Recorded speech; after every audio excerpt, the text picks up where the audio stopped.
अंत भला तो सब भला। रोली की शादी उसके माँ बाप एक आलसी लड़के से करा देते हैं। चलो, रोली की शादी हुई और हमने गंगा नहाई। और क्या, बेटियां तो होती ही हैं बोझ। हाँ, पर अब क्या चिंता, उतार तो दिया बोझ तुमने, अब वो लोग समझे। ससुराल में रोली का पति कहता है, देखो, मैं कोई काम नहीं करता, ये बात तुम्हारे मम्मी पापा को बता दी थी मैंने।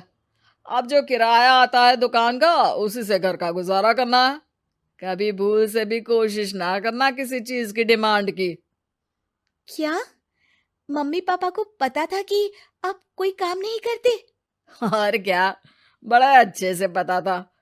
उन लोगों को तो तुम बोझ लगती थी, बोल रहे थे कि बस शादी कर लो और कोई मतलब नहीं है। रोली को यह सुनकर बहुत गुस्सा आता है, लेकिन करती भी तो क्या, क्योंकि वो जानती थी कि उसके माता पिता ऐसे ही हैं। जैसे तैसे रोली दिन काट रही थी। रोली को एक प्यारी सी बेटी होती है। धीरे धीरे वो बड़ी होती है और उसके साथ उसकी जरूरतें भी बढ़ती जाती हैं। सुनिए जी, अब तो सिमी बड़ी हो रही है, उसका स्कूल में दाखिला कराना है। मैंने अब तक तो जैसे तैसे समय काट लिया, लेकिन मैं बच्ची की परवरिश में कोई कमी नहीं रखूंगी। अरे क्या है यार, अब तो लगता है कोई ना कोई काम ढूंढना ही पड़ेगा। अब पति रोज काम की तलाश में जाता और बिना किसी काम के वापस आ जाता। रोली समझ जाती है कि पति के अंदर अब काम करने की क्षमता नहीं है।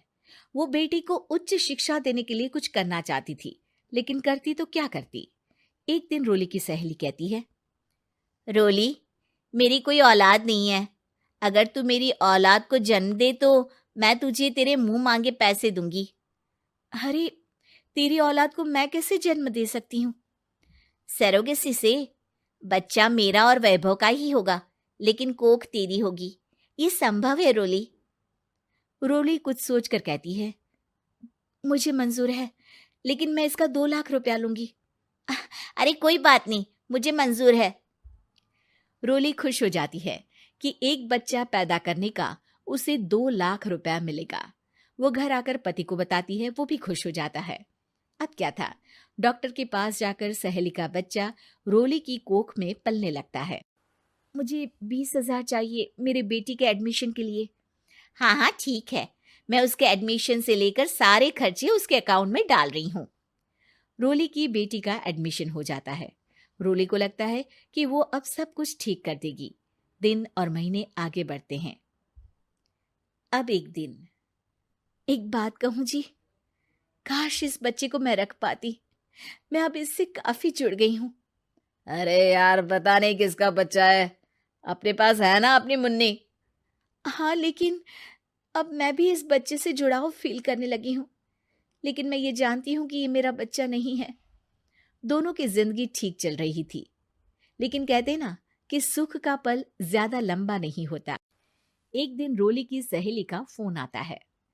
रोली, मुझे अब ये बच्चा नहीं चाहिए, मैं अपने पति को छोड़ रही हूँ। अरे लेकिन मुझे पैसों की जरूरत है, बच्चा तुम्हारा है, मैं क्या करूंगी? सहेली बिना कुछ बोले फोन काट देती है, फोन स्विच ऑफ कर देती है। लेकिन रोली के जीवन का तूफान यहीं नहीं रुकता। रोली, मैं इतना भार नहीं उठा सकता। आज पढ़ाई का पैसा मांग रही हो, कल को शादी, कॉलेज और पता नहीं क्या क्या। मैं तुम्हें छोड़ रहा हूँ, अपनी बच्ची उठाओ और निकलो इस घर से। अरे पर मैं कर तो रही हूं ना बच्चे के लिए काम, आप आराम से रहिए ना। क्या काम कर रही हो, देख रहा हूं मैं। ये छोटा शहर है, यहाँ लोगों को बात बनाते वक्त नहीं लगता। तो मैं क्या करूं? ज्यादा पढ़ी लिखी नहीं हूं, कैसे घर के खर्चे चलाऊं? और आप तो काम करना ही नहीं चाहते। हाँ, ना चाहता हूं और ना ही करूंगा। रोली को पति की बात पर काफी गुस्सा आ जाता है। ठीक है, अगर मेरे जीवन में संघर्ष ही लिखा है तो वही सही। इस वक्त पति होने के नाते आपको मेरा साथ देना चाहिए था, लेकिन नहीं, आपने तो इस हाल में मुझे घर से बाहर निकालने की बात कह डाली। देखो, ये सारी फालतू की बातों के लिए वक्त नहीं है मेरे पास। रोली, जिसकी कोख में किसी और का बच्चा था और साथ छोटी सी बेटी, पति का घर छोड़कर रास्ते पर आ जाती है। रोली के पास मायके के सिवा दूसरा कोई रास्ता नहीं होता। अरे रोली कैसी है? कितने दिनों के लिए आई है? हमेशा के लिए माँ। वो माँ को सारी बात बता देती है।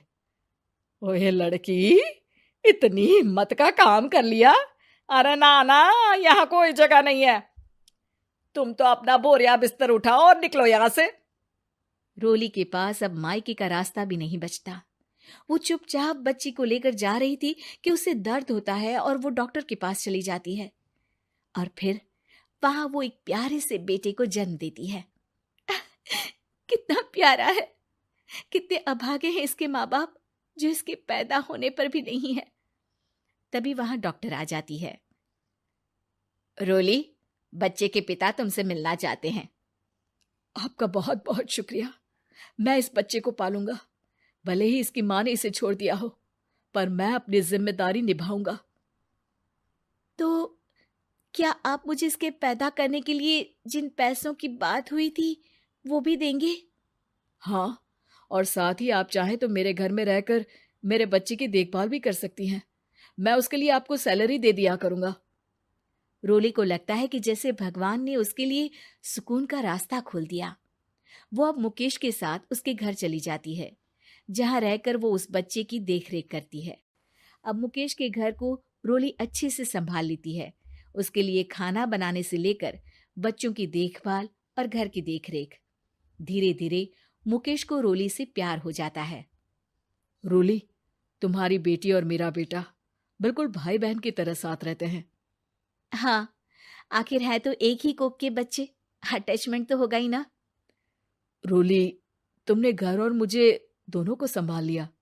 ये तो मेरा काम है। आपने भी तो मुझे छत दी जिससे मैं अपनी बेटी की पढ़ाई और भविष्य के लिए पैसे जोड़ सकूं। अब रोली, क्या तुम मुझसे शादी करोगी? अब मैं जानता हूं तुम्हारी भी शादी कुछ खास अच्छी नहीं रही। रोली को मुकेश की बात ठीक लगती है। वो उसे हाँ बोलने की सोच ही रही होती है कि उसके पहले पति का फोन आ जाता है। रोली, मैं बहुत परेशान हूं। मेरा एक्सीडेंट हो गया है। मैं चाहता हूं तुम वापस आ जाओ। रोली को पुराने पति की चिंता होने लगती है। वो सोचती है कि वो क्या कर रही थी। हाँ हाँ ठीक है, मैं आ रही हूँ। हाँ रोली, आ जाओ, लेकिन बच्ची को कहीं हॉस्टल में छोड़कर आना, क्योंकि मैं नहीं चाहता कि हम लोगों के बीच फिर से वो सारी बातें हो। रोली को समझ आ जाता है कि पति आज भी सुधरा नहीं है। वो पति के पास जाने से इनकार कर मुकेश को हाँ कर देती है।